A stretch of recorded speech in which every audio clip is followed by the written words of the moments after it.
আসসালামু আলাইকুম প্রিয় বন্ধুরা। আজকে তোমাদের জন্য নিয়ে এসেছি কিশোরদের প্রিয় মোহাম্মদ সাল্লাল্লাহু আলাইহি ওয়াসাল্লাম বইটির চতুর্থ পর্ব। আজকে আমরা শুরু করব আরবের বিভিন্ন গোত্রের প্রতি নবীজি সাল্লাল্লাহু আলাইহি ওয়াসাল্লাম এই অধ্যায় দিয়ে। কিশোর বন্ধুরা, এতদিন নবীজির দাওয়াত কেবল মক্কাবাসীর মধ্যেই সীমাবদ্ধ ছিল। মেরাজের পর তিনি তার দাওয়াত মক্কার বাইরে অন্যান্য গোত্রের মধ্যেও ছড়িয়ে দিতে লাগলেন। এই কাজের জন্য তিনি বিশেষভাবে হজ মৌসুমকে বেছে নেন, কারণ পবিত্র হজ মৌসুমে বিভিন্ন এলাকা থেকে লোকজন এসে মক্কায় ভিড় জমাতো। এই উপলক্ষে তখন মক্কায় বিশাল মেলাও বসত। অনেক দিন ধরে এই মেলা চলত। বিভিন্ন এলাকার ব্যবসায়ীরা সেখানে দোকান খুলে বসত। মানুষের উপচে পড়া ভিড়ে মক্কার শান্ত পরিবেশ তখন সরব হয়ে উঠত। সুযোগ বুঝে নবীজি সাল্লাল্লাহু আলাইহি ওয়াসাল্লাম আগত লোকের ভিড়ের মধ্যে দাঁড়িয়ে সকলকে ইসলামের দাওয়াত দিতেন। বলতেন, হে অমুক গোত্র, হে অমুক সম্প্রদায়, আমি তোমাদের নিকট আল্লাহর পক্ষ থেকে রাসূল হিসেবে প্রেরিত হয়েছি। তিনি তোমাদেরকে একমাত্র তার ইবাদত করার জন্য নির্দেশ দিয়েছেন। তার সঙ্গে আর কাউকে শরিক করতে নিষেধ করেছেন। তোমরা তার প্রতি ঈমান আনো, তাকে এক বলে জানো, আমাকে রাসূল বলে মানো। তোমরা যে সকল দেবদেবীর পূজা করো ওগুলো ছেড়ে দাও। তোমরা তার সঙ্গে আর কাউকে শরিক করো না। তিনি যে সকল বিধিবিধান সহ আমাকে প্রেরণ করেছেন তা সকলের নিকট পৌঁছে দেওয়ার জন্য আমাকে সাহায্য করো। নবীজির বক্তব্য শেষ হওয়ার সঙ্গে সঙ্গে আবু লাহাব উঠে দাঁড়াতো। উপস্থিত সকলকে সম্বোধন করে বলতো, ভাই সকল, মুহাম্মদ তোমাদেরকে বলেছে তোমরা লাত উজ্জার ইবাদত ছেড়ে দাও, তোমাদের সাহায্যকারী জিনের সাথে সম্পর্ক ছিন্ন করো। সে যে গোমরাহি ও ধ্বংসের পথ বেছে নিয়েছে তা তোমরা গ্রহণ করো। সাবধান, তোমরা তার কথায় কান দিও না, তার কথা শোনো না।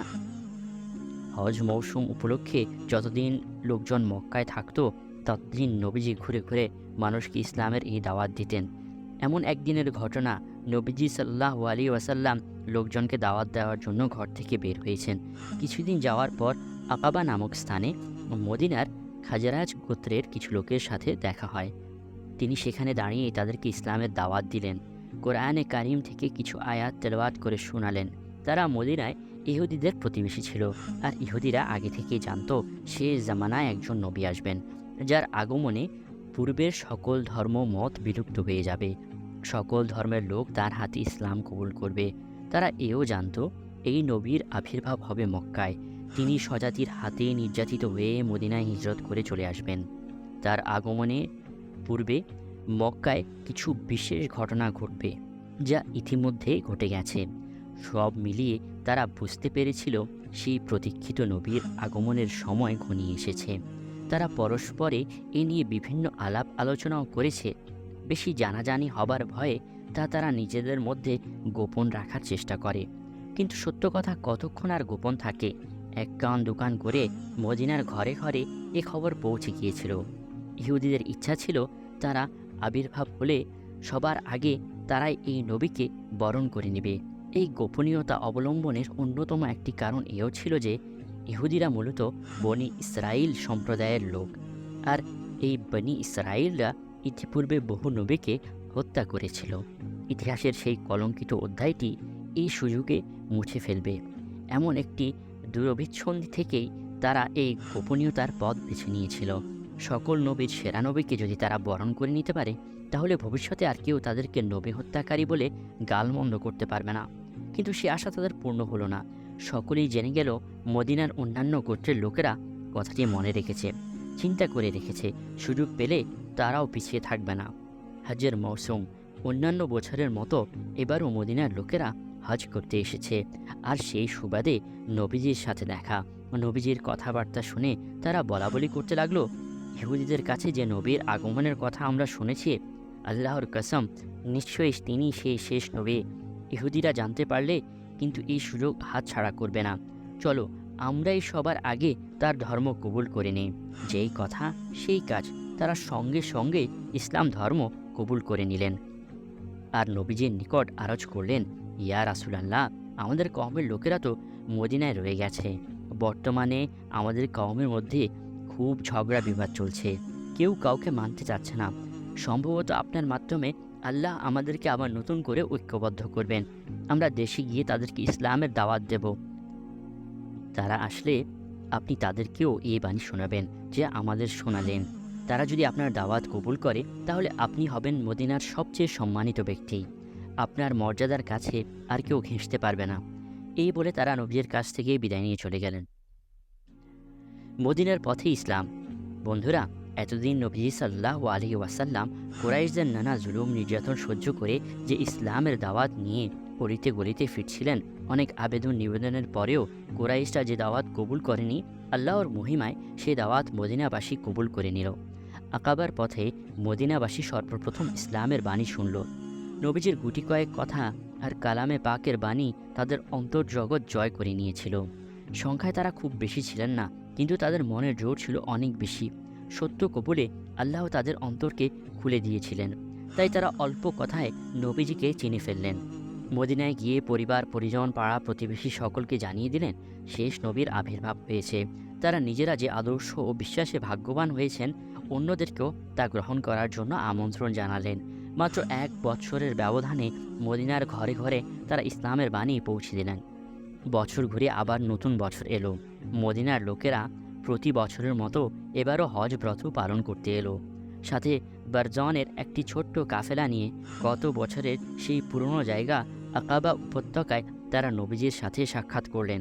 এবার তারা শুধু ইসলামের বাণী নীরবে হজম করতে আসেননি, তারা এসেছেন সত্যের দীপ্ত শপথ নিতে। নবীজির হাতে হাত রেখে সত্যের শপথ নিলেন। নবীজি সাল্লাল্লাহু আলাইহি ওয়াসাল্লাম বললেন, তোমরা প্রতিজ্ঞা করো আর কোনোদিন অন্যায়, অনাচার, ব্যভিচার, চুরি, ডাকাতি, ছিনতাই, খুন, রাহাজানি, শিশু হত্যার মতো গর্হিত কাজ করবে না। ভালো কাজের অনুসরণ আর একত্ববাদ প্রতিষ্ঠার জন্য জীবন বাজি রাখবে। নবীজির হাতে হাত রেখে তারা এই সত্যের শপথ গ্রহণ করলেন।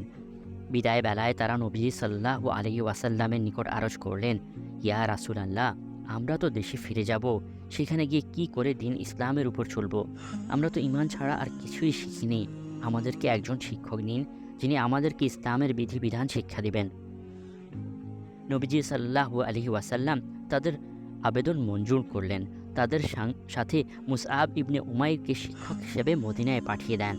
বিদায় বেলায় মুসআবকে ডেকে বলেন, মুসআব, তুমি মদিনায় যাচ্ছ, সেখানে গিয়ে তাদেরকে কোরআন পড়াবে, মাসআলা মাসাইল ও ইসলামী বিধিবিধান শিক্ষা দিবে। মদিনাবাসীর এটা ছিল প্রথম শপথ অনুষ্ঠান। ইসলামের ইতিহাসে এটাকে আকাবার প্রথম বায়াত বলা হয়। বন্ধুরা, তোমরা কি জানো বায়াত কাকে বলে? সহজ কথায় বলতে গেলে বায়াত বলে কোনো কিছুর উপর প্রতিজ্ঞা বা শপথ গ্রহণকে। বায়াত একটা আরবি শব্দ, তার অর্থ তো বলেই ফেলেছি। আর আকাবা হলো মক্কার নিকট একটি উপত্যকার নাম। ইসলাম ও মুসলমানদের জীবনে এই দিনটির অনেক গুরুত্ব রয়েছে। আমরা তো বেহাল জাতি, যে কোনো ইতিহাস আমরা খুব সহজে ভুলে যেতে পারি। যারা ইতিহাস লিখেছেন তারা এই কথাটি ভালো করেই জানতেন। তাই আমাদের অতীত গৌরব ও ঐতিহ্যকে ধরে রাখার জন্য স্থান, কাল, কার্য তিনটিকে সামনে রেখে এর নাম রেখেছেন বায়াত আকাবা, যাতে শত সহস্র বছর পরেও ইচ্ছা করলে আমরা আমাদের ঐতিহাসিক স্থানটি খুঁজে বের করতে পারি। মদিনায় ইসলাম। প্রিয় বন্ধুরা, মদিনার যে দলটি সর্বপ্রথম নবীজির সাক্ষাতে ধন্য হন, তারা সকলেই ছিল খাজরাজ গোত্রের। শপথ অনুষ্ঠানে তারা সকলেই একসাথে নবীজির হাতে হাত রেখে ইসলাম গ্রহণ করেন। মদিনায় গিয়ে সকলে দল বেঁধে ইসলাম প্রচারের কাজে নেমে পড়েন। তাদের কাজ ছিল লোকজনকে ধরে বুঝিয়ে সুঝিয়ে কোনো মতে মক্কি শিক্ষক মুসআব ইবনে উমাইরের নিকট নিয়ে আসা। তিনি তাদেরকে ইসলামের দীক্ষা দিতেন, কোরআন পাঠ করে শোনাতেন। এই অনুষ্ঠানগুলো এতই মনোমুগ্ধকর হতো, অনেক সময় কোনো মুশরিক এতে শরিক হতো, কিন্তু অনুষ্ঠান শেষ হওয়ার আগেই সে কালিমা পড়ে মুসলমান হয়ে যেত। বিভিন্ন সময় দেখা গেছে কোনো মুশরিক খোলা তরবারি হাতে মুসলমানদের হত্যা করার জন্য তেড়ে আসছে, মজলিসের পাশে এসে হুমকি ধমকি দিচ্ছে। হযরত মুসআব তাদেরকে কোনো মতে শান্ত করে কোরআনের 2টি আয়াত পাঠ করে শুনিয়ে দিচ্ছেন। এমনি তারাও মুসলমান হয়ে যাচ্ছেন। এভাবে 1 বছর চেষ্টা করার পর মদিনার অনেক পরিবারই মুসলমান হয়ে যায়। এই সকল মুসলমানদের মধ্যে বয়স্ক নারী পুরুষ সহ তরুণ তরুণী, শিশু কিশোররাও ছিল। অনেক সমাজপতিরা পর্যন্ত হাসি মুখে ইসলাম কবুল করে নেন। প্রিয় বন্ধুরা, তোমাদের মনে হয়তো একটি প্রশ্ন জাগতে পারে, মক্কায় ইসলাম প্রচারে নবীজি সাল্লাল্লাহু আলাইহি ওয়াসাল্লাম যেমন বিভিন্ন বাধার সম্মুখীন হয়েছিলেন, মদিনায় ইসলাম প্রচারে মুসলমানরা সেরকম কোনো বাধার সম্মুখীন হয়নি কি? সত্য কথা হলো মদিনায়ও মুসলমানরা অনেক বাধার সম্মুখীন হয়েছেন, কিন্তু সে বাধা মক্কার তুলনায় খুবই সামান্য। 1 বছর এভাবে চেষ্টা তদবির করার পর পরবর্তী বছর হজ মৌসুমে হজরত মুসআব ইবনে উমাইর রাদিয়াল্লাহু তাআলা আনহু যখন মক্কায় আসেন, তখন তার সাথে মদিনার একদল মুসলিমও ছিল, যারা হজব্রত পালনের পাশাপাশি নবীজির সাক্ষাতে ধন্য হতে এসেছিলেন। মক্কায় এসে প্রথমে তারা হজব্রত পালন করেন। মদিনায় ফিরে যাওয়ার পূর্ব রাতে তারা একবার নবীজির সাথে গোপন সাক্ষাতের ব্যবস্থা করেন। স্থান নির্ধারণ করা হয় সেই আকাবা উপত্যকাকে। গভীর রাত নবীজি সাল্লাল্লাহু আলাইহি ওয়াসাল্লাম চাচা আব্বাসকে নিয়ে সেখানে হাজির হন। তখনও হজরত আব্বাস রাদিয়াল্লাহু তাআলা আনহু ইসলাম গ্রহণ করেননি। তবুও ভাতিজা তো মনে মনে টান তো একটু আছেই, কিন্তু ইসলাম কবুল করতে পারছেন না লোক লজ্জায়। বংশের লোকেরা কি বলবে? শেষকালে ভাতিজার কাছে নতি স্বীকার। নবীজি সাল্লাল্লাহু আলাইহি ওয়াসাল্লাম মদিনা থেকে আগত অতিথিদের সাথে সাক্ষাৎ করেন, তাদেরকে পবিত্র কোরআনে কারিম থেকে কিছু আয়াত তেলাওয়াত করে শোনান। ইসলাম কবুল করার জন্য তাদেরকে উৎসাহিত করেন। তারা তো আগে থেকে ইসলাম কবুল করে বসে আছে। মক্কায় এসেছেন নবীজির হাতে হাত রেখে ঈমান নবায়ন ও মজবুত করতে। একজন অবশ্য এমনও ছিল যারা সরাসরি নবীজির হাতে ইসলাম কবুল গ্রহণ করার জন্য অপেক্ষা করছিলেন। আমন্ত্রণ পাওয়া মাত্রই হাত সকলে বিছিয়ে দিলেন। তাদের মধ্যে 2জন মহিলাও ছিল, তারাও এই সুযোগ হাতছাড়া করলেন না। সকলে একসাথে পাঠ করলেন, আল্লাহ ছাড়া কোনো মাবুদ নেই, হযরত মুহাম্মদ সাল্লাল্লাহু আলাইহি ওয়াসাল্লাম আল্লাহর বান্দা ও রাসূল। এভাবে সকলে একসাথে মুসলমান হয়ে গেলেন। এদের মধ্যে গেল বছরের 12 জনের দলটিও ছিল। তারাও নতুন করে আবার বায়াত গ্রহণ করলেন। ইসলামের শপথ বাক্য পাঠ করার সময় নবী সাল্লাল্লাহু আলাইহি ওয়াসাল্লাম বললেন, আমি তোমাদের এই কথার উপর বায়াত নিচ্ছি যে আমি যদি কখনো তোমাদের মাঝে আশ্রয় নিই, তোমরা আমার নিরাপত্তার ব্যাপারে নিজের পরিবার পরিজনের মতো লক্ষ্য রাখবে। তারা আনন্দ চিত্তে নবীজির এই প্রস্তাব মেনে নিলেন, আর ভবিষ্যতে তাকে হারাবার ভয় দূর করার জন্য সাথে সাথে তারাও একটি প্রস্তাব রাখলেন। বললেন, ইয়া রাসূলুল্লাহ, আমরা তো অবশ্যই আপনার নিরাপত্তার জন্য সব কিছু করতে রাজি। নিজেদের পরিবার পরিজনের চেয়েও আপনার নিরাপত্তাকে প্রাধান্য দিব। তবে কিন্তু আমাদের ভয় হয় আপনি আপনার কওমের উপর বিজয় লাভ করার পর আবার আমাদেরকে অসহায়ভাবে শত্রুর হাতে ছেড়ে মক্কায় চলে আসবেন না তো? নবীজি সাল্লাল্লাহু আলাইহি ওয়াসাল্লাম তাদের মনের ভাব বুঝতে পারলেন, অনুভব করলেন ইতিমধ্যে তারা তাকে কতটা ভালোবেসে ফেলেছে। মানুষ হিসেবে তাদের মনে এমন একটা ভয় থাকাই ছিল স্বাভাবিক। এমন প্রিয় মানুষটিকে কেই বা হারাতে চায়? তাই আগে থেকেই পথ পরিষ্কার করে নিলেন, জেনে নিলেন বিজয় লাভ করার পর তিনি আবার স্বীয় সম্প্রদায়ের নিকট ফিরে আসবেন কিনা। নবীজি সাল্লাল্লাহু আলাইহি ওয়াসাল্লাম তাদের মনের সকল ভয় আশঙ্কার প্রাচীর ভেঙে দিয়ে বললেন, না, আমি এমনটি কখনোই করব না। তোমাদের একা ফেলে আমি কোথাও যাব না। আজ হতে আমি তোমাদেরই একজন। তোমরা যাদের সাথে যুদ্ধ করবে আমিও তাদের সাথে যুদ্ধ করব। তোমরা যাদের সাথে মৈত্রী চুক্তি করবে আমিও তাদের সাথে মৈত্রী চুক্তি করব। তোমরা যাদের সাথে আপোষ করবে আমিও তাদের সাথে আপোষ করব। এই কাফেলায় 2জন মহিলা সহ সর্বমোট 73 জন লোক ছিল। তাদের মধ্য থেকে নবী সাল্লাল্লাহু আলাইহি ওয়াসাল্লাম 12 জন লোককে বেছে নেন, 9 জন খাজরাজ গোত্র থেকে আর 3 জন আউস গোত্র থেকে। মদিনায় ইসলামের দাওয়াতকে আরও শক্তিশালী করার জন্য তাদেরকে দায়িত্ব দেন। নবীজি সাল্লাল্লাহু আলাইহি ওয়াসাল্লাম মদিনার মুসলমানদের এসব কথা এই জন্যই বলেছিলেন, অদূর ভবিষ্যতে তিনি যদি তাদের মাঝে ফিরে যান, সেদিন যেন তারা তাকে একা ফেলে চলে না যায়। মদিনাবাসী তাদের অঙ্গীকার রক্ষা করেছিলেন। ইসলামের ইতিহাসে এই শপথ অনুষ্ঠানকে আকাবার 2য় বায়াত বলে উল্লেখ করা হয়েছে। এখানে আর আকাবা ও বায়াতের ব্যাখ্যা করছি না, তা তো তোমরা পূর্বেই জেনে ফেলেছ। এবার আমরা অন্য প্রসঙ্গ নিয়ে আলোচনা করব। বন্ধুরা, এতক্ষণ আমরা নবীজির মক্কার জীবন নিয়ে আলোচনা করছিলাম। এখন থেকে ধীরে ধীরে আমরা নবীজিকে নিয়ে মদিনায় চলে যাব। সেখানে দেখবে মুসলমানদের অন্যরকম এক জীবন। কখনো তারা মক্কার কুরাইশদের খোলা তলবারির হাত ধরে ধাওয়া করে ফিরেছেন, আবার কখনো কুরাইশদেরকে পরাজিত করে হাত বেঁধে মদিনায় নিয়ে আসছেন। তবে সেখানেও রয়েছে কুরাইশদের ষড়যন্ত্রের হরেক রকম কাহিনী। একটু ধৈর্য ধরলেই সব কিছু জানতে পারবে।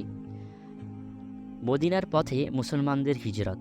কিশোর বন্ধুরা, দীর্ঘ প্রায় 13টি বছর ধরে নবী সাল্লাল্লাহু আলাইহি ওয়াসাল্লাম ও মুসলমানরা মক্কার কুরাইশদের হাতে নির্যাতন, নিপীড়ন সব কিছুর শিকার হচ্ছিলেন।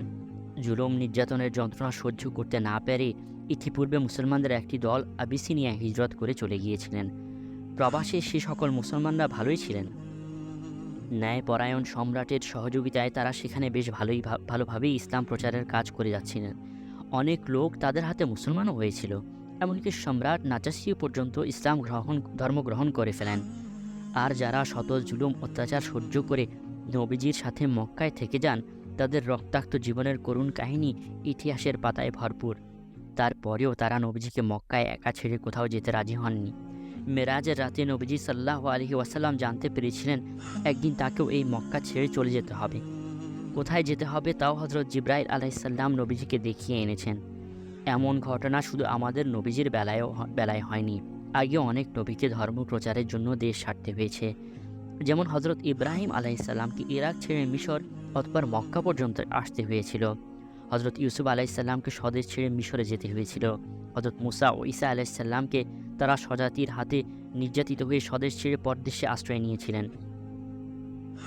তেমনি আমাদের প্রিয় নবীজিকেও স্বদেশ ছেড়ে পরদেশে আশ্রয় নিতে হয়েছিল।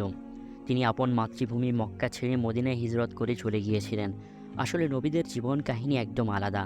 তারা কখনও নিজেদের অনুসারীদেরকে শত্রুর হাতে একা ছেড়ে পালিয়ে যান না। আগে নিজেদের অনুসারীদেরকে বিপদমুক্ত করেন, তারপর নিজের কথা ভাবেন। আমাদের নবীজির বেলায় তো তার কোনো কথাই নেই। তিনি নিজের উম্মতকে এত বেশি ভালোবাসতেন যে নিজেরা না খেয়ে তাদেরকে খাওয়াতেন, নিজে না পড়ে তাদেরকে পড়াতেন, নিজে কষ্ট স্বীকার করে অন্যদেরকে সুখ দিতেন। সর্বক্ষেত্রে তিনি উম্মতের সুখ শান্তির কথা ভাবতেন। তাই মদিনার আনসাররা যখন নবীজির সার্বিক নিরাপত্তার অঙ্গীকার করলেন, তখন ইচ্ছা করলে সকলকে ফেলে নবীজি সাল্লাল্লাহু আলাইহি ওয়াসাল্লাম একাই গোপন হিজরত করে মদিনায় চলে যেতে পারতেন, কিন্তু তা তিনি করেননি। তিনি প্রথমে সাহাবা কেরামদের ধীরে ধীরে মদিনায় হিজরত করে চলে যেতে বললেন। বন্ধুরা, এখন থেকে হিজরত, আনসার ও মুহাজির তিনটি শব্দ তোমাদের সামনে প্রায় আসবে, কিন্তু এর ব্যাখ্যা আমি আর নতুন করে করছি না। আবিসিনিয়া মুসলমানদের হিজরত কাহিনীতে অবশ্যই তোমরা তা পড়ে এসেছো। এখানে আমরা আমাদের নির্দিষ্ট বিষয় নিয়ে শুধু আলোচনা করব। নবীজির অনুমতি পেয়ে মুসলমানরা এবার দলে দলে মদিনায় চলে যেতে লাগলেন। তাদের সকলেরই জানা ছিল নবীজিও কিছুদিনের মধ্যে মদিনায় চলে আসবেন, স্বদেশ ছেড়ে বিদেশে। সে যে কত কষ্টের কাহিনী। তোমরা যারা দেশ বিদেশের খবরাখবর রাখো তারা এক আধটু বুঝবে। বিভিন্ন দেশে আজকাল যুদ্ধ বিগ্রহের কারণে অনেক মানুষ উদ্বাস্তু হচ্ছে। তাদের কথা জানা থাকলে ব্যাপারটা হয়তো একটু সহজে বুঝতে পারবে।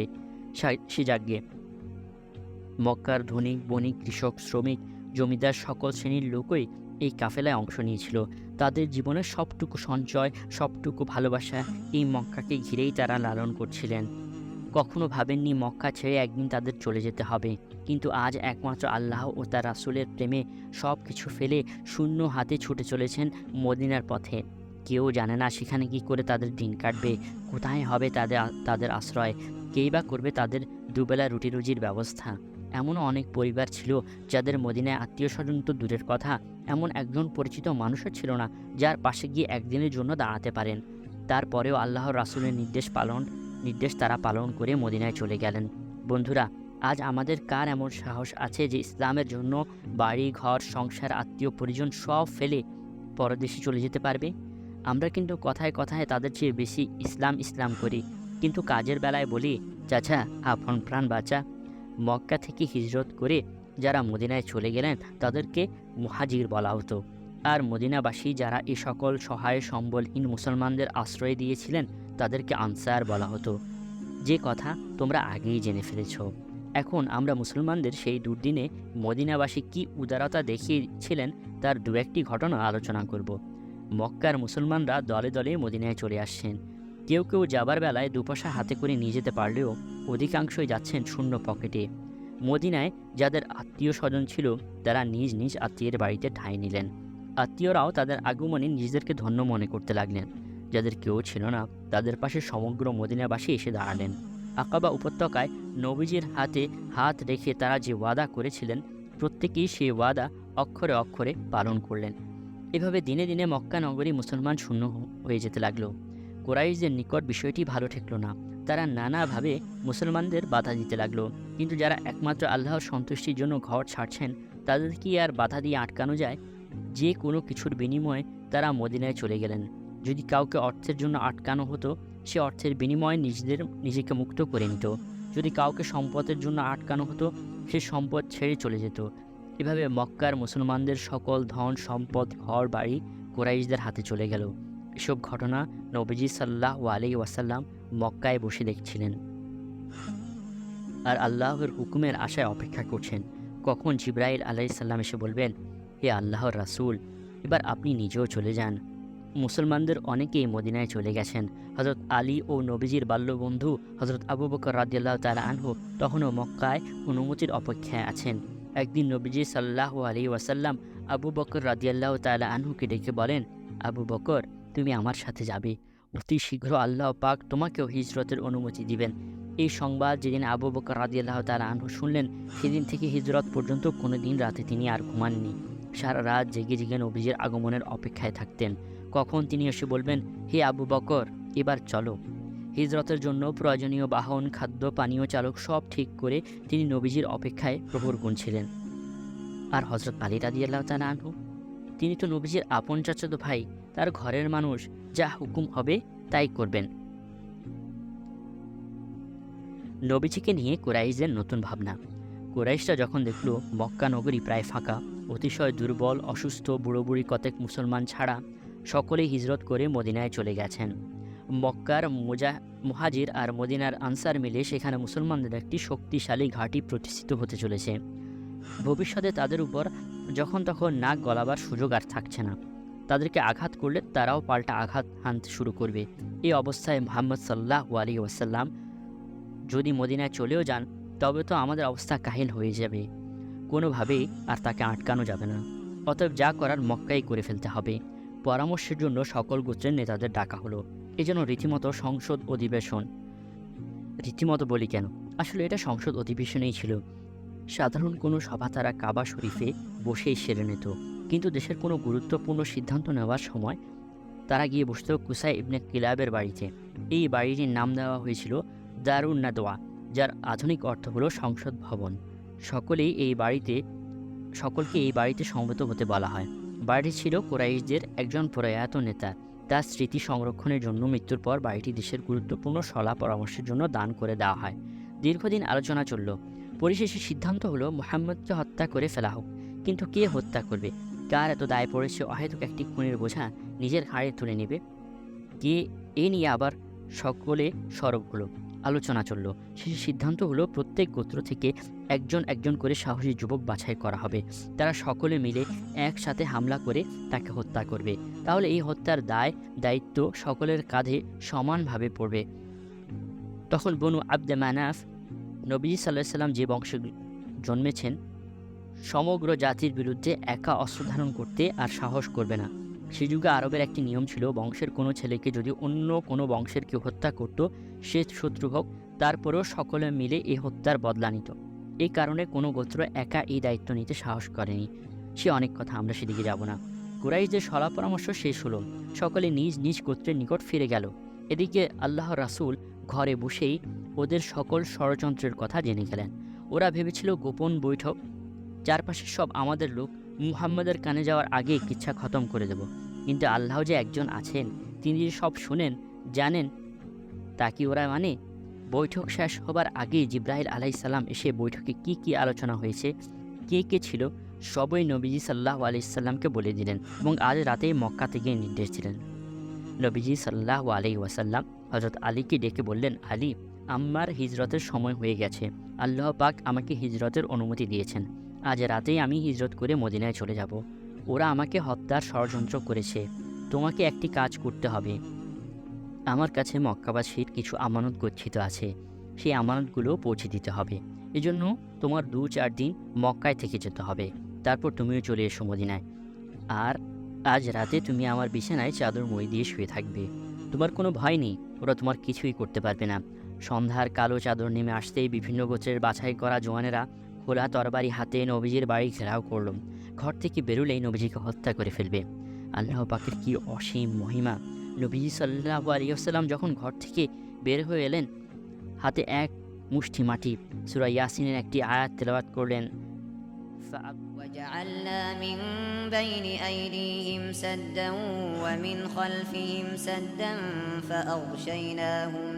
فأغشيناهم فهم لا يبصرون তাদের সামনে দিয়ে দিব্যি হেঁটে চলে গেলেন, কেউ একটু টেরও পেল না। অনেক রাত পর্যন্ত তারা এইভাবে কাটিয়ে দিল। কোথায় তারা আর কোথায় নবীজি, কিছুই তাদের জানা নেই। হঠাৎ এক ব্যক্তি এসে বলল, ওহে বোকার দল, এখানে দাঁড়িয়ে দাঁড়িয়ে কি দেখছিস?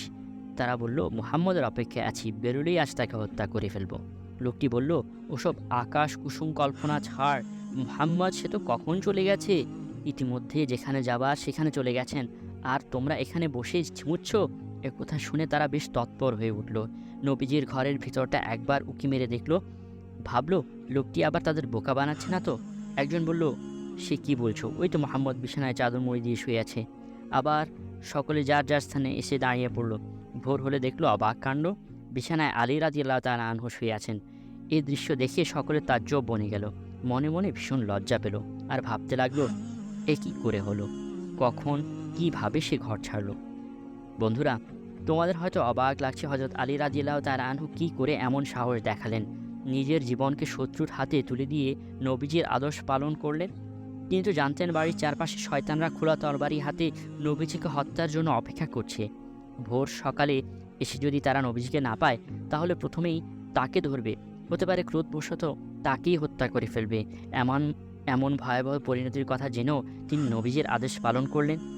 এরই নাম নবী প্রেম। বন্ধুকে রক্ষা করার জন্য যারা নিজের জীবন হাসি মুখে শত্রুর হাতে তুলে দিতে পারে, তারাই তো প্রকৃত বন্ধু, তাই না? আজকাল আমরা তো কথায় কথায় বলে থাকি আমরা রাসূলের প্রেমিক, আমরা রাসূলের সৈনিক, আমরা আশিক রাসূল। বাস্তবে এটা কতটুকু সত্য একটু চিন্তা করলেই বোঝা যাবে। জীবন দেয়া দূরে থাক, আমরা তো একটি লাঠির আঘাতও সহ্য করতে নারাজ, শুধু সুন্দর মখমলের বিছানায় বসে বুলি কপচাতে ভালোবাসি, আর সাহেবী কায়দায় হাই তুলে মানুষকে বলতে পারি আমরা নবীজিকে ভালোবাসি। এর নাম ভালোবাসা নয়। সত্যি যদি আমরা নবীজিকে ভালোবাসি, তাহলে তার প্রত্যেকটি সুন্নত আমাদের ভালোভাবে আঁকড়ে ধরতে হবে।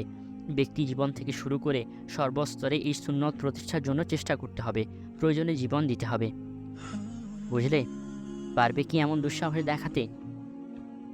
মদিনার পথে নবীজি সাল্লাল্লাহু আলাইহি ওয়াসাল্লাম। কিশোর বন্ধুরা, নবীজি সাল্লাল্লাহু আলাইহি ওয়াসাল্লাম প্রিয় মাতৃভূমি মক্কা ছেড়ে চলে যাচ্ছেন। বুক ভরা দুঃখ বেদনা নিয়ে চারিদিক বারবার ফিরে দেখছেন। দু চোখ বেয়ে ফোঁটা ফোঁটা অশ্রু ঝরছে। হায়, যাদের সুখ শান্তি ও মুক্তির জন্য আমার সব চেষ্টা, যাদেরকে প্রকৃত মানুষের মর্যাদা দেওয়ার জন্য আমার দাওয়াত, তারাই আজ আমাকে দেশ থেকে তাড়িয়ে দিচ্ছে। প্রিয় বন্ধুরা, সেদিন নবীজির মনের অবস্থা কেমন ছিল বলতে পারবে? জানি পারবে না, তোমরা কেন, আমিও পারবো না। যাদের মঙ্গলের জন্য তিনি এলেন, বিনিময় কিছুই দাবি করলেন না, টাকা পয়সা ধন দৌলত নেতৃত্ব কর্তৃত্ব কিছুই না। শুধু তাদেরকে বললেন, তোমরা আমার দাওয়াত কবুল করো, তোমাদের মঙ্গল হবে, তোমাদের নেতৃত্ব কর্তৃত্ব তোমাদের হাতেই থাকবে। আমি ধন চাই না, মান চাই না, যশ চাই না, আমি শুধু চাই তোমরা ওসব দেব দেবীর পূজা অর্চনা ছেড়ে এক আল্লাহর ইবাদত করো, তাকে রব হিসেবে মানো, ভয় করো। আমি তার রাসূল, তোমাদের সত্য ন্যায়ের পথ দেখাতে এসেছি। তোমরা আমার কথা মানো, আল্লাহর প্রতি ঈমান আনো। শুধু এতটুকু কথা, যার জন্য আজ নবীজিকে বাপ দাদার ভিটা ছেড়ে প্রবাসে আশ্রয় নিতে হচ্ছে। তাও যেতে দিতে চায় না, তা ওরা হত্যার জন্য বাড়ি ঘেরাও করে রেখেছে। সেদিন নবীজির খুব দুঃখ হয়েছিল মক্কাবাসীর জন্য। নবীজি সাল্লাল্লাহু আলাইহি ওয়াসাল্লাম ঘর থেকে বেরিয়ে সোজা চলে গেলেন হযরত আবু বকর সিদ্দিক রাদিয়াল্লাহু তাআলা আনহুর বাড়িতে। তিনি আগে থেকেই প্রস্তুত ছিলেন। নবীজি সাল্লাল্লাহু আলাইহি ওয়াসাল্লাম ঘরের দরজায় কড়া নাড়তেই হযরত আবু বকর রাদিয়াল্লাহু তাআলা আনহু দরজা খুলে দিলেন। নবীজি সাল্লাল্লাহু আলাইহি ওয়াসাল্লাম বললেন, আবু বকর, আল্লাহ আমাকে হিজরতের অনুমতি দিয়েছেন, মক্কা ছেড়ে মদিনায় চলে যেতে আদেশ করেছেন। হযরত আবু বকর রাদিয়াল্লাহু তাআলা আনহু বললেন, ইয়া রাসূলুল্লাহ, আমি আপনার সফর সঙ্গী হতে চাই। নবীজি সাল্লাল্লাহু আলাইহি ওয়াসাল্লাম বললেন, হ্যাঁ, তুমি আমার এই সফরের সঙ্গী হবে। এ কথা শুনে তিনি কেঁদে ফেললেন। তারপর দুটো সওয়ারি নবীজির সামনে এনে বললেন, এর যে কোনো একটিতে আপনি আরোহণ করুন। যেদিন নবীজি সাল্লাল্লাহু আলাইহি ওয়াসাল্লাম তাকে হিজরত সম্পর্কে আভাস দিয়েছিলেন, সেদিন থেকেই তিনি খুব ভালো দুটি উট আর পথ দেখাবার জন্য একজন লোক ঠিক করে দরজার পাশে অপেক্ষা করছিলেন, যে কোনো সময় ডাক আসা মাত্রই যেন বের হয়ে যেতে পারেন। হযরত আবু বকরের এসব আয়োজন দেখে নবীজি সাল্লাল্লাহু আলাইহি ওয়াসাল্লাম দারুণ খুশি হন, তাকে ধন্যবাদ জানান আর বলেন, আবু বকর, আমি এগুলো এমনিতে গ্রহণ করতে রাজি নই, তুমি এর দাম কত বলো। আমি মূল্য পরিশোধের পরেই এগুলো গ্রহণ করব। হযরত আবু বকর রাদিয়াল্লাহু তাআলা আনহু বলেন, ইয়া রাসূলুল্লাহ, আমি আমি এগুলো তো আপনার জন্য ক্রয় করেছি, এর কোনো মূল্য আমাকে দিতে হবে না। নবীজি সাল্লাল্লাহু আলাইহি ওয়াসাল্লাম বললেন, তাহলে আমার পক্ষে এই উটে আরোহণ করা সম্ভব হবে না, অবশ্যই তোমার এর মূল্য গ্রহণ করতে হবে। হযরত আবু বকর রাদিয়াল্লাহু তাআলা আনহু হুজুর সাল্লাল্লাহু আলাইহি ওয়াসাল্লামের মনের ভাব বুঝতে পারলেন, তাই শেষ পর্যন্ত তার কথাই রাখলেন। একটি উটের দাম তিনি গ্রহণ করলেন। তারপর নীরবে আবু বকর রাদিয়াল্লাহু তাআলা আনহুকে সাথে করে নবীজি সাল্লাল্লাহু আলাইহি ওয়াসাল্লাম মদিনার পথ ধরলেন আর বারবার মক্কার দিকে ফিরে দেখতে লাগলেন। এক সময় মনের আবেগ তার বুক ভরা দুঃখ নিয়ে বলে উঠলেন, হে প্রিয় মক্কা, কত সুন্দর শহর তুমি, আমার কত প্রিয় ভালোবাসার তুমি। যদি আমার জাতি আমাকে এখান থেকে বের করে না দিত, তাহলে তোমাকে ছেড়ে অন্য কোথাও যেতাম না। গারে সাওরে নবীজি সাল্লাল্লাহু আলাইহি ওয়াসাল্লাম। বন্ধুরা, গারে সাওর কি এবং কাকে বলে তা কি তোমরা জানো? গারে সাওর এটা একটা পর্বত গুহার নাম। গার আরবি শব্দ, যার অর্থ গুহা, আর সাওর মক্কার অদূরে অবস্থিত একটি পাহাড়ের নাম। দুটো মিলে এর অর্থ দাঁড়ায় সাওর পর্বতের গুহা। বাস এটুকু মনে রাখলেই হবে। এবার আমরা আমাদের আলোচনা শুরু করি। নবীজি সাল্লাল্লাহু আলাইহি ওয়াসাল্লাম একেবারেই মদিনায় চলে গেলেন না, পাছে শত্রুরা ধরে ফেলার ভয় আছে। বাড়ি থেকে বের হয়ে প্রথম 3 দিন এই গারে সাওরে নবীজির বন্ধু হযরত আবু বকর রাদিয়াল্লাহু তাআলা আনহুকে সঙ্গে নিয়ে আত্মগোপন করে থাকেন। বাড়ি থেকে বের হওয়ার পূর্বে হযরত আবু বকর পুত্র আবদুল্লাহকে ডেকে বলে গেলেন, সে যেন মক্কার লোকদের মতিগতি সম্পর্কে খোঁজ খবর রাখে আর নিজের গোলাম আমের ইবনে ফুয়ায়রাকে বলে যান সে যেন তার বকরিগুলো সারাদিন সাওর পর্বতের আশেপাশে চড়ায় আর সন্ধ্যা হলে দুবেলা দুধ তাদেরকে পৌঁছে দিয়ে আসে। আর কন্যা আসমাকে বলে যান সময় সুযোগ বুঝে সে যেন তাদের জন্য খাবার নিয়ে আসে। এভাবে প্রত্যেকের দায়িত্ব আলাদা আলাদা করে বুঝিয়ে দিয়ে গেলেন। নিঝুম রাত্রি, চারিদিকে কোথাও কোনো সারা শব্দ নেই, মানুষ গভীর নিদ্রায় বিভোর। দুজন পথিক মাত্র বুক ব্যথা নিয়ে মদিনার পথ ধরে এগিয়ে চলেছেন আর বারবার পিছু ফিরে দেখছেন ফজরের সময় ঘনিয়ে এসেছে। পূর্ব দিগন্তে সুবহ সাদিকের লাল প্রভা ক্রমেই স্পষ্ট হয়ে উঠছে। নিঝুম নগরী মক্কা অল্প কিছুক্ষণের মধ্যেই আবার সরব হয়ে উঠবে। সকাল হলেই সব জানাজানি হয়ে যাবে। কুরাইশরা দল বেঁধে বিভিন্ন জনপথে খুঁজতে বের হবে। রাত্রের ব্যর্থতা, লজ্জা, অপমানের প্রতিশোধ নেওয়ার জন্য সকলে মরিয়া হয়ে উঠবে। সব কিছুই নবীজির জানা, তাই একদিনে সব শেষ করতে চাইলেন না, ধীরে ধীরে এগিয়ে যাওয়ার সিদ্ধান্ত নিলেন। প্রথম মঞ্জিল হিসেবে বেশি নিলেন সাওর পর্বতের নির্জন গুহা। বন্ধু আবু বকর রাদিয়াল্লাহু তাআলা আনহুকে নিয়ে নবীজি সাল্লাল্লাহু আলাইহি ওয়াসাল্লাম সেখানে গেলেন। তিনি নির্ভয়। আসমান থেকে প্রতি মুহূর্ত তার নিকট বার্তা আসছে। মাঝে মাঝে জিবরাইল আলাইহিস সালাম এসে নবীজিকে সান্ত্বনা দিয়ে যাচ্ছেন। কিন্তু আবু বকর, তিনি উপরের অত সব খবর তো জানেন না, তাই তার মনের ভয় কাটে না। একবার নবীজির সামনে যান, একবার পিছনে। নবী সাল্লাল্লাহু আলাইহি ওয়াসাল্লাম জিজ্ঞেস করেন, আবু বকর, তোমার কি হয়েছে? এভাবে একবার সামনে একবার পিছনে ছুটছ কেন? ব্যাপারটি কি একটু খুলে বলো তো। হযরত আবু বকর রাদিয়াল্লাহু তাআলা আনহু বললেন, ইয়া রাসূলুল্লাহ, কখনো আমার মনে হয় এই বুঝি শত্রু আমার পিছন থেকে আক্রমণ করছে, সাথে সাথে আমি আপনার পিছনে চলে যাই। আবার কখনো মনে হয় এই বুঝি শত্রুরা আমাদের সামনে থেকে আসছে, তখন আমি আপনার সামনে চলে যাই, যাতে আমি জীবিত থাকতে কেউ যেন আপনার পবিত্র শরীরে আঁচড় কাটতে না পারে। হায় দুর্ভাগা মক্কাবাসী, এমন সোনার মানুষটিকে তোমরা চিনলে না? আবু বকরের মতো দুটি ডাগর চোখ তোমাদের কপালে ফুটল না? গুহার মুখে গিয়ে হযরত আবু বকর রাদিয়াল্লাহু তাআলা আনহু নবীজিকে বললেন, ইয়া রাসূলুল্লাহ, আপনি একটু অপেক্ষা করুন, আমি গুহার ভেতরটা একটু দেখে আসি। ধুলি ময়লা কিছু থাকলে আমি পরিষ্কার করে নেই, তারপর আপনি আসবেন। এই বলে হযরত আবু বকর রাদিয়াল্লাহু তাআলা আনহু গুহার ভেতরে চলে গেলেন। গুহার ভেতরটা ভালোভাবে পরিষ্কার করে দিলেন। কিছু গর্ত ছিল, সেগুলো বন্ধ করে দিলেন। তারপর বেরিয়ে এসে নবীজিকে এক নজর দেখে আবার ভিতরে চলে গেলেন। একটি গর্ত বন্ধ করতে ভুলে গিয়েছিলেন, এবার গিয়ে সেটিকেও বন্ধ করে আসলেন। তাতেও তার মন মানছে না।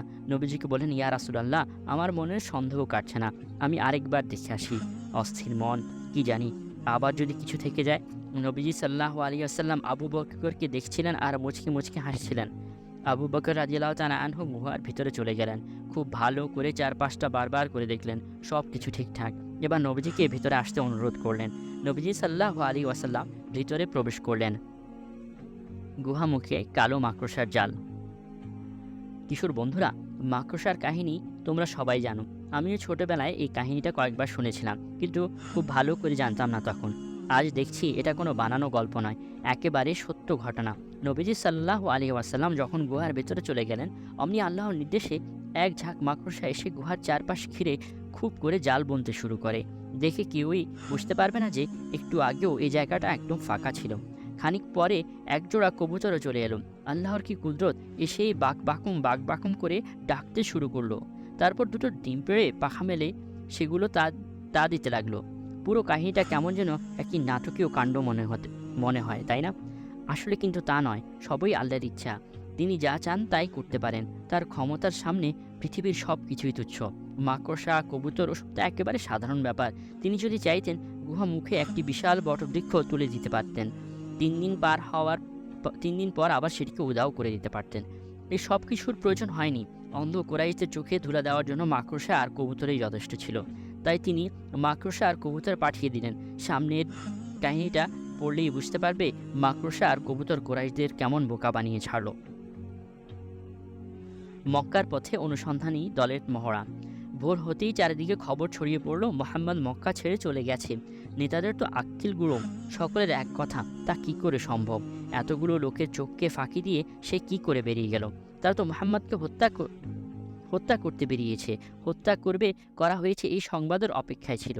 ভোর সকালে দলে দলে লোক এসে যখন বলতে লাগলো মুহাম্মদ মক্কা ছেড়ে চলে গেছেন, শুনে সকলে একেবারে মহাফায়ার।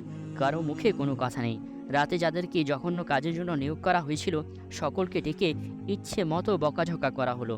তারপর আর কি করা, বিভিন্ন জনপথে নবীজিকে খোঁজার জন্য লোক পাঠিয়ে দিল। ঘোষণা করে দিল যেখানে তাকে পাওয়া যাবে, জীবিত অথবা মৃত, ধরে আনতে পারলে পাকড়াওকারীকে বিপুল সংখ্যক লাল উট পুরস্কার দেওয়া হবে। পুরস্কারের লোভে বিভিন্ন গোত্রের বীর কেশরীরা তীর, বল্লম, তরবারি হাতে দলে দলে বেরিয়ে পড়ল। নেতারাও ঘরে বসে নেই, তারাও লোকজন নিয়ে মক্কার ঘরে ঘরে তল্লাশি চালাতে বের হয়ে গেল। হযরত আবু বকর রাদিয়াল্লাহু তাআলা আনহুর বাড়িতেও একবার হানা দিল। অনেককে মারধর করলো, কিন্তু তাতে আর কি হবে? আল্লাহ যাদেরকে রক্ষা করবেন তাদের কি আর ওসব কাপুরুষের দল খুঁজে বের করতে পারবে? কুরাইশ নেতারা একদল সেরা পদচিহ্নবিদ নিয়ে সম্ভাব্য সবগুলো পথ পরীক্ষা করে দেখতে লাগলো। কোথাও কোনো আলামত পাওয়া গেল না। পরিশেষে সাওয়ার পর্বতের দিকে গেল। সেখানে এসে পদচিহ্নবিদদের দৃষ্টি থেমে গেল। তারা বলল এখানেই তার পদচিহ্ন দেখা যাচ্ছে। এ কথা শুনে তাদের নেতাদের মনে আশার আলো জ্বলে উঠল। একজন আরেকজনকে ডেকে বলতে লাগলো এবার মুহাম্মদ যাবে কোথায়? সে ভেবেছে আমাদের চোখ ফাঁকি দিয়ে পালিয়ে যাবে, কিন্তু সেই সুযোগ যে আর নেই। এবার অবশ্যই সে আমাদের হাতে ধরা পড়বে। তাকে মজা দেখাবো। এক রাতে আর কতটুকু যাবে? সারা মক্কা নগরী আমাদের বীর যুবকেরা ঘিরে রেখেছে। কোথাও যদি আত্মগোপন করেও থাকে তাহলে আমাদের পদচিহ্নবিদরা সেখান থেকেই তাকে খুঁজে বের করবে। আর যদি সত্যি সত্যি মদিনার দিকে অগ্রসর হতে থাকে তাহলে কিছুক্ষণের মধ্যেই হয়তো সংবাদ আসবে মুহাম্মদ ধরা পড়েছে। এরকম কত কি স্বপ্ন তখন কুরাইশদের মাথায় ঘুরপাক খাচ্ছিল। সবই আল্লাহর ইচ্ছা। তাদের স্বপ্নই থেকে গেল, বাস্তবে তার হয়ে ওঠেনি। নেতারা পদচিহ্নবিদদের পিছু পিছু সাওয়ার পর্বতের দিকে এগিয়ে চলল। পলকে পলকে স্বপ্নরা তাদের চোখে ভুলক দিয়ে যাচ্ছিল। ঘুরে ফিরে তাদের একটিই কথা, ধরা পড়লে কিভাবে তাকে হত্যা করা হবে, হত্যা নাটক কেমন করে মঞ্চস্থ করবে, সর্বপ্রথম বল্লমটি কে ছুড়বে, কে কুড়াবে এই মর্যাদার নিষ্ঠুর সম্মান, ইত্যাদি ইত্যাদি। নেতারা এগিয়ে গেল। এক সময় সাওয়ার পর্বতের ছোট্ট গুহাটি তারা ঘিরে ফেলল। পদচিহ্নবিদদের এক কথা, মুহাম্মদ এখানেই আছে, এছাড়া অন্য কোথাও তার পদচিহ্ন দেখা যাচ্ছে না। আপনারা ভালো করে খুঁজে দেখুন, এখানে হয়তো কোনো গুহায় মুহাম্মদ লুকিয়ে আছে। সকলে খুব করে খোঁজাখুঁজি করলো, কিন্তু কোথাও তাকে খুঁজে পাওয়া গেল না। এক পর্যায়ে আবু জেহেল বলেই ফেললো মুহাম্মদ হয়তো আমাদের আশেপাশে কোথাও লুকিয়ে আছে, আমরা দেখতে পাচ্ছি না, সে আমাদেরকে জাদু করে ফেলেছে। হযরত আবু বকর রাদিয়াল্লাহু তাআলা আনহু গুহার ভিতরে বসেই সবই দেখছেন, শুনছেন। ভয় তার মুখটা শুকিয়ে গেছে। তিনি নবীজিকে ডেকে বললেন, ইয়া রাসূলুল্লাহ, ওই তো ওদের পাগুলো দেখা যাচ্ছে, একটু উকি মারলেই আমাদেরকে দেখে ফেলবে। নবীজি সাল্লাল্লাহু আলাইহি সাল্লাম আবু বকর রাদিয়াল্লাহু তাআলা আনহুকে সান্ত্বনা দিয়ে বললেন, আবু বকর, চিন্তা করো না, নিশ্চয়ই আল্লাহ আমাদের সাথে আছেন। এই কথা শুনে হযরত আবু বকর রাদিয়াল্লাহু তাআলা আনহু কিছুক্ষণ চুপ করে থাকলেন। হঠাৎ উপর থেকে কোনো একজন বলে উঠল, মুহাম্মদ হয়তো এই গুহার মধ্যেই লুকিয়ে আছে। তোমরা কোনো একজন একটু ভিতরে নেমে দেখে আসলে দোষ কি? এই কথা শুনে নবী প্রেমে আকুল আবু বকর আর নীরব থাকতে পারলেন না। ভয়ে তার বুক আবার কেঁপে উঠল। তিনি নবীজিকে বললেন, হুজুর সাল্লাল্লাহু আলাইহি ওয়াসাল্লাম, এবার আমাদের কি হবে? ওরা তো গুহার ভেতর প্রবেশ করতে যাচ্ছে। নবীজি সাল্লাল্লাহু আলাইহি ওয়াসাল্লাম শান্তভাবে বললেন, আবু বকর, সেই দুজন সম্পর্কে তোমার কি ধারণা যাদের মধ্যে তৃতীয়জন আল্লাহ থাকেন? বন্ধু আবু বকর রাদিয়াল্লাহু তাআলা আনহু এবার পুরোপুরি আশ্বস্ত হলেন, আর কোনো কথা না বাড়িয়ে নীরব বসে রইলেন। হঠাৎ গুহার মুখে দাঁড়ানো এক ব্যক্তির ঝাঁঝালো কণ্ঠ শুনতে পাওয়া গেল। সে ওই ব্যক্তিটিকে ধমকে বলছে, তোমার কি মাথা খারাপ হয়েছে? দেখছো না গুহার মুখে মাকড়সা কী রকম জাল বুনেছে? এই জালগুলো তোমার জন্মেরও অনেক আগে। এর ভিতরে কোনো লোক ঢুকলে অবশ্যই বোঝা যেত। তাছাড়া দেখছো না কবুতর গুহার মুখে ডিমে তা দিচ্ছে? যদি মোহাম্মদ এর ভিতরে ঢুকতো তাহলে এগুলো কি এখানে বসে থাকতো? লোকটির ধমক খেয়ে একেবারে চুপ সে গেল। দ্বিতীয়বার তার আর উচ্চারণ করলো না। অবশেষে তারা কি আর করবে? বাধ্য হয়ে সকলে মক্কায় ফিরে এলো। এতেও কুরাইশ নেতাদের স্বপ্ন ভঙ্গ হলো না। তারা নবীজিকে পাকড়াও করার জন্য নতুন ফন্দি আঁটল। সমগ্র মক্কা নগরীতে ঘোষণা করে দিল, যে ব্যক্তি মুহাম্মদকে ধরে আনতে পারবে তাকে 100 লাল উট পুরস্কার দেওয়া হবে। বন্ধুরা, তোমরা হয়তো ভাবছো 100 উট পুরস্কার, এটা তো খুব বড় কিছু নয়। আজকাল একজন সাধারণ মানুষকে ধরে দিতে পারলেও কয়েক কোটি ডলার পুরস্কার পাওয়া যায়, সাথে আরও কত কী। আসলে ব্যাপারটা কিন্তু তা নয়। সেই যুগে 100 উট পুরস্কার পাওয়ার অর্থ হচ্ছে বর্তমান যুগে 100 উন্নত মানের গাড়ি পাওয়ার সমান, বরং তার চেয়েও অনেক বেশি। এবার নিশ্চয়ই বলবে, এত বড়! এমন অসাধারণ সুযোগ আরবরা জীবনে খুব একটা পায়নি। বাতাসের আগে এই সংবাদ মক্কার অলিগলিতে ছড়িয়ে পড়ল। ঘোষণাটি কানে পড়া মাত্র মক্কার জাদরেল যুদ্ধবাজ বীরেরা চারিদিকে ছড়িয়ে পড়ল। তাদের আরবি ঘোড়াগুলো দ্রুত মদিনা অভিমুখে ছুটতে লাগলো। প্রত্যেকের একটিমাত্র লক্ষ্য, সবার আগে আমাকে যেতে হবে। 100 উটের বহরটি আমার চাতালেই তুলতে হবে। অনেকে এই প্রতিযোগিতায় নাম লেখালো। আমরা এখানে তাদের মধ্যে থেকে শুধু একজনের কথা আলোচনা করব, বিশিষ্ট ঘোড়সওয়ার সুরাকার রথযাত্রা। 3 দিন গত হওয়ার পর নবী সাল্লাল্লাহু আলাইহি ওয়াসাল্লাম আবার মদিনার পথে যাত্রা শুরু করলেন। পূর্ব পরিকল্পনা মতো ঠিক করা হলো। পথ দিশারি আবদুল্লাহ ইবনে উরাইকিত সওয়ারি সহ এসে হাজির হলো। কথা মতো হযরত আবু বকর রাদিয়াল্লাহু তাআলা আনহুর বাড়ি থেকে খাদ্য পাঠানো হলো। নবীজিও আবু বকর রাদিয়াল্লাহু তাআলা আনহুর দিশারির সাথে মদিনার পথ ধরলেন। সে প্রথম নবীজিকে সমুদ্র উপকূলের দিকে নিয়ে যায়, কারণ সোজা পথে গেলে মক্কার সন্ধানী দলের নজরে পড়ার সম্ভাবনা আছে। যাদের সন্ধানে সমগ্র মক্কায় তোলপাড় চলছে, সেই ছোট্ট কাফেলাটি মক্কা ছেড়ে চলে যাচ্ছেন। কিন্তু চিন্তা করলেই বুঝতে পারবে কী রকম সতর্ক অবস্থা। তারপরেও তারা চলছেন। সাথে কোনো অস্ত্রশস্ত্র নেই, আগে পিছে কোনো পাহারাদার নেই, আছে শুধু আল্লাহর উপর অবিচল আস্থা। নবীজি সাল্লাল্লাহু আলাইহি ওয়াসাল্লাম এগিয়ে চলছেন। আপন বলতে সাথে বহুদিনের পুরনো বন্ধু আবু বকর রাদিয়াল্লাহু তাআলা আনহু। সে অনেক কথা। আমরা এখানে সুরাকা ইবনে মালিককে নিয়ে আলোচনা করছি। কুরাইশ নেতারা তাদের পুরস্কারের ঘোষণাটি শুধু মক্কার মধ্যেই সীমাবদ্ধ রাখল না, মক্কার আশেপাশে বিভিন্ন পল্লীতেও এই সংবাদ ছড়িয়ে দিল। সুরাকা ইবনে মালিকের বাড়ি ছিল মদিনা অভিমুখী একটি রাস্তার পাশে। মক্কার এত সব খবর নিয়ে তারা মাথা ঘামাতো না। তারা জানতো মক্কায় মুহাম্মদ নামে একজন নবীর আবির্ভাব হয়েছে, তাকে নিয়ে কুরাইশদের মধ্যে বেশ গণ্ডগোল চলছে। অবশ্য বিভিন্নভাবে তারা নবীজিকে চিনতেও জানতো। আবু বকরের সাথেও তাদের অনেকের পরিচয় ছিল। এর মধ্যে বিষয়টা যে এতটা গড়িয়েছে তা তারা জানে না। সেদিন তাদের গোত্রীয় একটি সভা ছিল। নিয়মত গোত্রের প্রায় সকলেই সেখানে হাজির হয়। আর সুরাকা, সে তো রীতিমতো উল্লেখযোগ্য একজন সভ্য। সে কি আর হাজির না হয়ে পারে? যথাসময়ে সেও এসে হাজির হয়। ধীরে ধীরে আলোচনা বেশ জমে উঠল। শ্রোতারও কোনো কমতি নেই, সকলেই নেতাদের গুরুগম্ভীর কথা শুনছে। এমন সময় একজন কুরাইশি দূত এসে সংবাদ দিল, আমাদের মুহাম্মদ আজ 3 দিন হলো মক্কা থেকে উধাও হয়ে গেছে। সম্ভবত সে মদিনার দিকে যাবে। যে ব্যক্তি তাকে জীবিত অথবা মৃত ধরে আনতে পারবে তাকে কুরাইশদের পক্ষ হতে 100 উট পুরস্কার দেওয়া হবে। এই ঘোষণা শোনার সাথে সাথে সকলের মধ্যে দারুণ চাঞ্চল্য দেখা দিল, কিন্তু মুখ ফুটে কেউ কিছু বলল না। এমন সময় একজন লোক এসে বলল, কিছুক্ষণ আগে আমাদের পাড়ার পাশ দিয়ে 3 জন লোককে আমি যেতে দেখেছি। আমার মনে হয় তাদের মধ্যে একজন মুহাম্মদ ও আরেকজন আবু বকর হবে। অন্যজন হয়তো তাদের সফর সঙ্গী হিসেবে এসেছে। এ কথা শুনে সুরাকা চমকে উঠল। কি জানি অন্যরা আবার শুনে ফেলে কিনা। তাড়াতাড়ি সে বলে উঠল, না, তারা অমুক গোত্রের লোক উট হারিয়ে ফেলেছে, উটের খোঁজে বের হয়েছে। এই বলে সে লোকটিকে থামিয়ে দিল। কিছুক্ষণ এই নিয়ে কথাবার্তা হওয়ার পর আবার তারা নিজস্ব আলোচনায় ফিরে গেল। এবার কিন্তু সুরাকা আগের মতো সরব নয়। সে ধীরে ধীরে আলোচনা থেকে সরে পড়তে লাগলো। চারিদিকে নজর রেখে আস্তে আস্তে পিছন সারিতে চলে গেল। এক সময় সকলের চোখকে ফাঁকি দিয়ে নীরবে বাড়িতে চলে গেল। এসেই চাকরানিকে ডেকে বলল, আমার ঘোড়াটি ওই মরুভূমিতে রেখে এসো, আর গোলামকে বলো বাড়ির পিছন দিয়ে আমার অস্ত্রগুলো সরিয়ে নিয়ে যাও, তবে সাবধান, কেউ যেন দেখে না ফেলে। একটু পরে সুরাকা নিজেও চুপচুপি বের হয়ে গেল। গোলামের হাত থেকে অস্ত্রগুলো নিয়ে ভালো করে কোমরে বেঁধে নেয়। তারপর এক লাফে ঘোড়ার পিঠে উঠে চড়ে বসে। সামনে পিছনে একবার সতর্কভাবে দেখে অমনি ঘোড়া ছুটিয়ে দিল। ঘোড়া ছুটছে তো ছুটছেই, চোখের পলকে অনেক দূর এগিয়ে গেল। মাঝে মাঝে পিছনে ফিরে দেখছে অন্য কেউ আবার তার পিছু নিয়েছে কিনা। না, তেমন কিছু দেখা যাচ্ছে না। নিশ্চিন্ত মনে সুরাকা এগিয়ে চলছে। প্রিয় বন্ধুরা, সুরাকা কিন্তু সাধারণ কোনো অশ্বচালক কেবল ছিল না, সে অশ্ব চালানোর পাশাপাশি পদচিহ্ন বিশেষজ্ঞও ছিল। পদচিহ্ন দেখে দেখে সামনে এগিয়ে যেতে লাগলো। হঠাৎ তার ঘোড়াটি হোঁচট খেয়ে পড়ে গেল। এতে সে বিন্দুমাত্র ভ্রুক্ষেপও করল না, দুই ঘা মেরেই আবার ঘোড়াকে দাঁড় করিয়ে ফেললো। শক্তভাবে লাগাম ধরে সামনের দিকে ছুটতে লাগলো। সুরাকার চোখে মুখে একটি স্বপ্ন, 100 উট, যে করেই হোক আমার চাই। কিছু দূর গিয়ে আবার ঘোড়াটি হোঁচট খেলো। এবার ঘোড়ার সাথে সুরাকা নিজেও মাটিতে পড়ে গেল। পরপর দুবার এমনভাবে হওয়ায় সে একটু ঘাবড়ে গেল। মনে মনে বলল, এ কি, লক্ষণ তো বেশি ভালো মনে হচ্ছে না, নাকি ফিরে যাব? কিন্তু ফিরে গেলে কী লাভ, কিছুই তো জুটবে না কপালে, অন্যরা তো ঠিকই হাতিয়ে নেবে। কোনো ক্রমে আবার উঠে দাঁড়ালো। সামান্য এগিয়ে যেতেই দেখে সামনেই নবীজির কাফেলা। আর একটু এগিয়ে যেতে পারলেই হলো ধরে ফেলা যাবে। তার আগে দু একটি তীর ছুঁড়ে দেখা যাক। ঘোড়ার লাগাম ছেড়ে এবার ধনুকে হাত দিল, কিন্তু কোনো লাভ হলো না। তার হাত ধনুকে জমে গেল। চোখ নামিয়ে দেখলো ঘোড়া থেমে গেছে। ধীরে ধীরে ঘোড়ার সামনের পা দুটি মাটির নিচে দেবে যাচ্ছে, আর চারিদিক দিয়ে কুণ্ডলি পাকিয়ে কালো ধোঁয়া উঠছে। এমন কালো ধোঁয়া যে আগে পিছে কিছুই দেখা যাচ্ছে না।